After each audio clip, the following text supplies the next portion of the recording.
আপনার জানার মধ্যে অনেকে সুইসাইড করছে কি করে নাই? জোরে বলেন না। অনেকে কষ্ট সহ্য করতে না পেরে সুইসাইড করে। যে সুইসাইড করে, বিষ খায়, ঘুমের ওষুধ খায়, কিংবা অন্যান্য পথ অ্যাপ্লাই করে, যখন ফাঁসিতে সে ঝুলে যায়, ফাঁসির মাধ্যমে সুইসাইড করতে গেলে তার আবেগটা, তার কষ্টটা যখন তার ভিতরে আউট অফ কন্ট্রোল শয়তানে বানিয়ে ফেলে, সে আউট অফ কন্ট্রোল হয়ে যায়, তখন সে নিজের হাতে দড়ি বাঁধে, তখন কিন্তু সেন্স কাজ করে না। যখন সে এটাকে রাউন্ড করে তখন সেন্স কাজ করে না। যখন সে ঝুলাই দেয়, গলার মধ্যে লাগায়, তখনও সেন্স কাজ করে না। যখন সে ঝুলে যায়, পা থেকে চেয়ারটা সরাই ফেলে, যখন আর কোনো উপায় থাকে না, তখন শয়তান ওইখান থেকে সরে যায়। সরে যাওয়ার পরে তার বিবেক তখন কাজ করা শুরু করে, তখন সে নিজেই বাঁচতে চায়, নিজেই ছুটতে চায়, কিন্তু আর কোনো উপায় থাকে না। তখন সে ভাবতে থাকে, আমি কেমনে করলাম, আমি কেমনে করলাম, কষ্ট তো আরো অনেকের জীবনে আছে, ওরা তো ঝুলে নাই, আমি কেন ঝুলে গেলাম। এই জন্য ভাইয়েরা, শয়তান থেকে সবসময় সাবধান থাকতে হবে। তাকে কখনো লাই দেওয়া যাবে না, পাত্তা দেওয়া যাবে না। সে আসার আগে রাস্তাটা বন্ধ করে দিতে হবে। এটাই হচ্ছে ইমানদারের কর্তব্য। ইমানদার শুধু বলবে, কষ্ট দিলেও আমি আল্লাহর, কষ্ট না দিলেও আমি আল্লাহর। সুবহানাল্লাহ। আপনার শুধু একটাই কথা থাকতে হবে, আলহামদুলিল্লাহ। আর একটু জোরে, আজকে থেকে সব জায়গায় কি বলবো? আরো জোরে বলেন, কি বলবো? কোন একটা বিপদের সংবাদ শোনার সাথে সাথে আমরা এতদিন না বুঝে বলেছি, আজকে থেকে বুঝে বলবো, ইন্না লিল্লাহি। তার মানে যতক্ষণ আপনি এই আয়াতটা পড়বেন, মনে মনে চিন্তা করবেন, এটা তো আল্লাহর, এটা কার?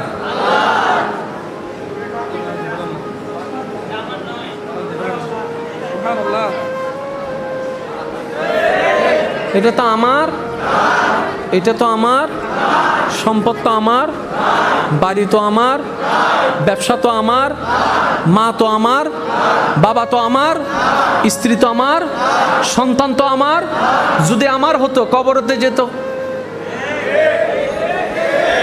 যদি আমার হতো হাসরের ময়দানে আমার পক্ষে তো গাইতো।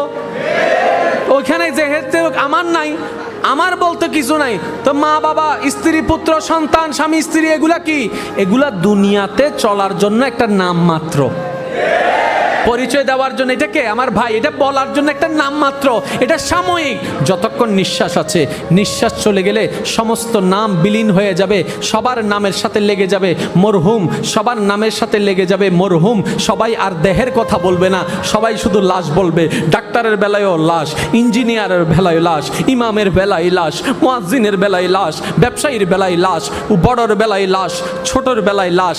আমাদের শুধু একটাই নাম থাকবে, লাশ। তো যেখানে আমরা সবাই লাশ, আগে থেকে লাশ হয়ে গেলে তো এই অহংকার আর থাকবে না, হিংসা আর থাকবে না। সেজন্যই তো নবী রাহমাতুল্লিল আলামিন হাদিসে পাকে ঘোষণা দিয়েছেন, মুতু ক্বাবলা আন তামুতু। যদি সফল হতে চাও, মরার আগে মরে যাও, মরার আগে মরে যাও। ইয়া রাসূলুল্লাহ, মরার আগে কেমনে মরবো? নবী রাহমাতুল্লিল আলামিন বলে, মরণ মানে এটা নয় যে শুধু তোমার দেহ থেকে প্রাণ চলে যাবে, এটার নাম শুধু মৃত্যু নয়। মৃত্যু যদি করতে চাও, নিজের অন্তর থেকে, নফস থেকে হিংসাকে মেরে ফেলো, লোভকে মেরে ফেলো, অহংকারকে মেরে ফেলো, আমিত্বকে মেরে ফেলো, সবকিছু শয়তানের জিনিসগুলাকে মেরে আপন রবের বান্দা হয়ে যাও। তাইলে তুমি মরার পরও জিন্দা।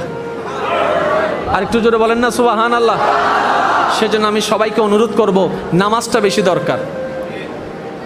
হ্যাঁ, এখন চুপ হয়ে গেছে ভাই। নামাজ জিনিসটা কি যদি একবার বুঝতে পারতেন, বিশ্বাস করেন নামাজ ছাড়তেন না, নামাজ ছাড়তেন না। আমরা আসলে নামাজ বুঝি নেই বলে প্রেমে পড়তে পারি নাই।